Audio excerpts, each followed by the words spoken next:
11:30 మొదలు పెట్టాను. పిలవడానికి ఆవిడకి సిగ్గులేదు.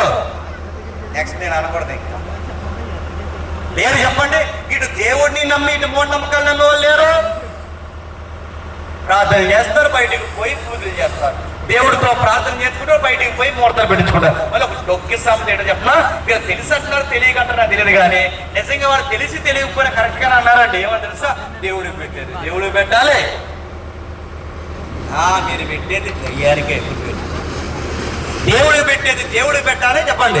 దయ్యాన్ని పెట్టేది దెయ్యం పెట్టాలి. దేవుడు అంటాడు నీ పిండం పెడతా అంటాడు. దేవుడు గుర్తుపెట్టు, నీ పిండం పెడతా అంటాడు. దేవుడికి పెట్టేది దేవుడికి పెట్టు, దయ్యాన్ని పెట్టే దయ్యాన్ని పెట్టే దయ్యం ఏం పడుతుంది? నీ బతుకుడు వాడుతుంది అది, నీ బలి వాడుతుంది అది, నీ సంస్కృతిని వాడుతుంది అది, నీ పిల్లల్ని నాశనాన్ని కోరుకుంటుంది. దయ్యం మంచి కోరుకుంటుందా? అది అర్థనగ్గ నృత్యాలు నేర్పిస్తుంది, దేవుడి పేరు మీద తాగిస్తుంది, దేవుడి పేరు మీద ఏ రంగా చేపిస్తుంది.